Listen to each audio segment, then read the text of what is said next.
रमेश की फेसबुक के जरिए अनामिका नाम की एक लड़की से जान पहचान होती है। वो अमेरिका में सॉफ्टवेयर इंजीनियर थी। उनका रिश्ता प्यार में बदल जाता है। वो प्यार में डुबकी लगा रहे थे। इस बारे में रमेश अपनी माँ शारदा से जाके कहता है। शारदा तैयार हो जाती है। अब सगाई के लिए अनामिका को भारत आना था और उसके लिए सारा बंदोबस्त करना था। वो जल्दी जल्दी में सारा काम करती है और हैदराबाद में शिफ्ट होने के लिए वो सारा बंदोबस्त कर लेती है। अब अनामिका भारत वापस आ जाती है। कुछ दिनों के बाद रमेश और अनामिका बहुत खुशी खुशी घूम रहे थे। अनामिका ऑफिस से छुट्टियां ले लेती है और सीधा रमेश के यहाँ आ जाती है। वो एक बहुत दूर का गांव था। ये देखकर अनामिका हैरान रह जाती है। रमेश, यहाँ तो सिर्फ खेत है, पेड़ों से कम घर है। यहाँ लोग नहीं रहते क्या? ये गांव है, यहाँ सिर्फ 100 परिवार ही रहते हैं। रमेश उसके सवालों का जवाब देता है। फिर वो दोनों घर चले जाते हैं। अनामिका को देखकर शारदा मनी मन सोचने लगती है। वाह, लड़की तो बहुत खूबसूरत और मनमोहक है, बहुत अच्छी है। तलाश करने पे भी मुझे इसकी जैसी तो कोई नहीं मिलती। शारदा के मन में होता है। फिर विवाह के कार्य प्रारंभ हो जाते हैं। अनामिका अनाथ होने के कारण सभी कार्य रमेश के परिवार द्वारा ही किए जा रहे थे। उनकी शादी हो जाती है। अनामिका बहुत खुश होती है। शुरू में वो बहुत एक्साइटेड थी क्योंकि वो अमेरिका में रहकर आई थी, लेकिन क्योंकि वहां सुविधाएं नहीं थी तो तकलीफ होने लगती है। वहां वो कुछ दिन रहती है। अनामिका कुछ बहाना देके वर्क फ्रॉम होम ले लेती है। 2 महीने के बाद अब उसे वापस जाना था। तब रमेश कहता है, अनामिका, तुम्हें यहाँ रहना अच्छा नहीं लगा? क्यों ले रही हो वर्क फ्रॉम होम? तुम्हें तो 2 ही महीने रहने थे ना? अजी, आप या मुझे, हम दोनों को हैदराबाद जाना ही है। लेकिन अब मैं शादीशुदा हूँ। पता होना चाहिए मुझे कि ससुराल में काम कैसे करते हैं। मुझे हर चीज के बारे में सीखना और जानना था। इसीलिए ही मैंने सिर्फ 2 महीने के लिए वर्क फ्रॉम होम लिया था। पर यहाँ रह के अब मैं उनकी मदद करना चाहती हूँ। जैसा वो करती है मैं वैसा ही करना चाहती हूँ। बाद में मेरी नौकरी रहे या ना रहे मुझे फर्क नहीं पड़ता, पर अब उनके साथ रहने का फैसला लिया है। अनामिका की बातें सुनकर रमेश बहुत खुश हो जाता है। तब तक शारदा वहां आती है। बेटा अनामिका, मैंने तुम्हें बहुत गलत समझा था। सबने कहा था तुम यहाँ नहीं रहने वाली, चली जाओगी, पर तुमने तो सबका मुंह बंद कर दिया। बहुत उत्साहित होकर कहती है शारदा, पर अनामिका रोते रोते कहने लगती है, सासू माँ, आप जो पड़ोसी से बातें कर रही थी, मैंने पीछे से सब चुपके चुपके सुन लिया। वो मेरे बारे में बुरी बात कहने के बावजूद आप मेरे बारे में अच्छी बात कह रही थी। सब सुना मैंने। उससे कुछ देर पहले ही शारदा और उसके पड़ोसियों में बातचीत चल रही थी। शारदा की पड़ोसी सुजाता उसके यहाँ आई थी। शारदा भाभी, आपकी बहू अमेरिका से आई है लगता है। उसके कपड़े देख के समझ गई मैं। आप उसे भारतीय कपड़े जैसे साड़ी पहनने क्यों नहीं कहती? ऐसे कपड़े उसे नहीं पहननी चाहिए। सुजाता, क्योंकि हम यहाँ हैं इसीलिए हमें गलत लग रहा है। वहाँ के लिए ये तो आम है। हाँ, लेकिन क्या आप जानती हैं, अमेरिका में लोग महिला पुरुष के बिना भेदभाव किए वहाँ लोगों को गले लगा लेते हैं, चूम लेते हैं। क्या ये सच बात है भाभी? वहाँ होता है, पर तुम ये बताओ कि रोज रोज इस तरह का सवाल क्यों करती हो? सीधा सीधा बताओ क्या कहना चाहती हो।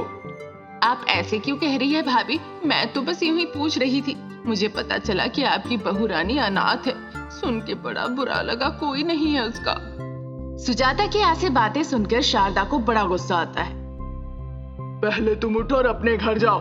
मेरे घर में आके क्या पूछा पूछी कर रही हो? क्या मैं तुम्हारे घर आके कभी ऐसा करती हूँ? क्या कभी पूछा तुम्हारी बेटी भी हैदराबाद में रहती है और जब यहाँ आती है बिना पुरुष महिला देखे सबको गले लगा लेती है? हाँ बोलो। वहाँ ऐसा ही होता है, इसमें गलत क्या है? वो 4 दीवार में छुप के थोड़ी ना कर रही है। वही तो कह रही हूँ, तुम्हारी बेटी करे तो कोई बात नहीं, पर मेरी बहू की बात आती है तो मामला गड़बड़ है। तुम्हारी बेटी के बारे में कभी मैंने कोई कमेंट किया? उसकी बातें सुन के सुजाता का मुंह ही उतर जाता है। फिर शारदा गुस्से से कहने लगती है, तुम क्या सोचती हो मेरी बहू का कोई नहीं है? मैं और मेरा बेटा है, मेरा पूरा परिवार है। मेरी बहू मेरी बेटी जैसी है। अगर फिर से मैंने तुम्हें ऐसा कहते हुए सुन लिया तो चप्पल फेंक के तुम्हें मारूंगी। आग बगुला होकर वो उसे डांटती है। मुझे क्या पड़ी है? सुजाता वहां से चली जाती है। अनामिका पीछे से सब कुछ देख लेती है। इसी बारे में वो अपनी सास से बातें कर रही थी। उसकी बातें सुनकर शारदा और रमेश हैरान रह जाते हैं। इसीलिए सासू माँ, मैंने आपके साथ रहने का फैसला लिया है। कुछ दिन के लिए मैं यहाँ से काम करना चाहती हूँ, बाद में देख सकते हैं मैं क्या करूँगी नहीं करूँगी।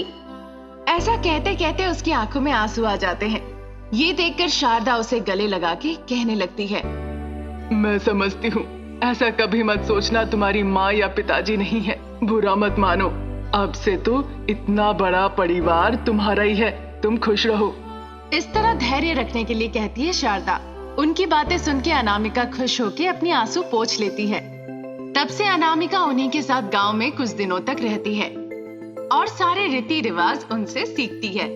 विदेशी बहू पूरी तरह से स्वदेशी बहू में बदल जाती है। सभी लोग अनामिका की बहुत प्रशंसा करने लगते हैं। फिर वो सभी मिलके खुशी खुशी रहने लगते हैं।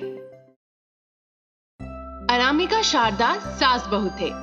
वो दोनों मिलके समोसा का व्यापार शुरू करते हैं और बहुत ही सफल होते हैं। वो अपने कारोबार से बहुत पैसे कमाते थे। इस लाभ से वो दोनों बहुत खुश थे। पर अनामिका के पति, जो व्यापार में फायदा होता था, उससे कभी संतुष्ट नहीं होते थे और बात बात पे उन्हें सुनाते रहते थे। हमारा व्यापार और विकसित होना चाहिए और अधिक लाभ प्राप्त करना होगा। मुझे पता नहीं इसके लिए क्या करना चाहिए। इस तरह अनामिका के पति कहते हैं। उसे चाहे कुछ भी कहा जाए वो हाँ कहता था और वहां से चला जाता था। उसे कुछ समझ में नहीं आता था। थोड़ी देर बाद फिर दोनों फायदे की बात पर आते हैं। लाभ कमाने के लिए हमारे पास बस एक ही तरीका है। यदि हम मिलावट करते हैं तो हमें बहुत अच्छा लाभ होगा, और भोजन में बिना मिलावट के फायदा करना बहुत ही कठिन है। इसीलिए हमें मिलावट करनी पड़ेगी। सास बहू की बातें सुन के अनामिका के पति बहुत ही उत्साहित हो जाते हैं। मिलावट मतलब आलू समोसा में जो आलू होता है उसे बिना फेंक के फ्रिज में रख देना है और अगले दिन उसी आलू से समोसा बना लेना है। बिल्कुल ऐसा ही कॉर्न समोसा के साथ भी है। तेल के साथ भी वही है। जले हुए तेल को फेंकना नहीं है, उस तेल को फिर से इस्तेमाल करना है। इस तरह अनामिका के पति कहते हैं और वो भी उसकी बातों पर तैयार हो जाती है। बिल्कुल वैसा ही करती है जैसा उसने कहा था। दिन निकल जाते हैं। कुछ दिनों के बाद सब मिलके एक जगह इकट्ठे होते हैं और जो फायदा हुआ था उसे गिनने लगते हैं। इस महीने हमें बहुत फायदे हुए हैं। इस बार तो हमें ना तेल खरीदने पड़ेंगे, ना कॉर्न खरीदने पड़ेंगे, ना टमाटर, ना प्याज, कुछ भी नहीं खरीदने होंगे। इस बार जो हमें फायदा हुआ है, अगर इसी तरह फायदा होता रहे फिर तो हम पैसे ही पैसे देखेंगे। अनामिका कहती है और कहती है कि अब से हम ऐसा ही करेंगे। इस बात से अनामिका के पति भी बहुत खुश होते हैं। इस तरह दिन निकलते जाते हैं और वो और ज्यादा लालची होते रहते हैं।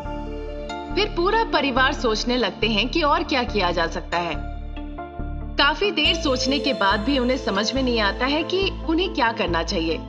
तब सासू माँ कहती है, हमें जितने फायदे हो रहे हैं हम उतने लालची होते जा रहे हैं। कभी कभी मुझे बुरा लगता है कि हम सबको ठग रहे हैं। सासू माँ कहती है।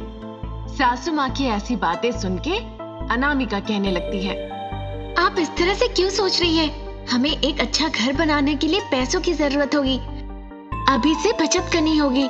हमारे बच्चे, आपके पोते पोतियां तभी तो खुश रहेंगे। ये सब बच्चों के लिए ही है। वो तो सही कह रही हो, पर हमारा तरीका गलत है, इसीलिए मुझे बुरा लग रहा है। इससे पहले कि लोगों के आंखों में हम पड़ जाए, हमें इस तरह के मिलावटी का काम बंद कर देना चाहिए। ऐसा कहकर वो वहां से चली जाती है। तब तक रमेश ये सारी बातें छुपके सुन लेता है और मन ही मन सोचने लगता है, अगर मेरी माँ की सोच बदल जाती है तो अनामिका की सोच भी बदल जाएगी। फिर ये सारा कुछ नहीं हो पाएगा। जब रमेश ऐसा सोच ही रहा था तब तक अनामिका वहां आ जाती है। क्या जी, क्या सोच रहे हैं आप? बड़ी गहरी चिंतन में है। मुझे पता है आप क्या सोच रहे हैं। नहीं नहीं, मेरी सोच नहीं बदलने वाली। अच्छा, मैं आपको एक बात बताऊं? पता है, आज मैं बाजार गई सब्जी खरीदने, आलू, प्याज, कॉर्न, क्योंकि मुझे पता था कितनी जरूरत है और कितना खरीदना है। इस तरह अनामिका कहती है। पर अनामिका की कोई भी बात उसके दिमाग में नहीं घुसता, वो बस देखते ही रह जाता है उसे। फिर अनामिका कहती है, आपको कुछ भी समझ में नहीं आया ना? अभी अभी आप और माँ मिलावटी का काम शुरू किए हैं, पर मैं तो ये काम बहुत पहले से करते आ रही हूँ। इसीलिए तो मैं ही सब्जियाँ खरीदने जाया करती हूँ।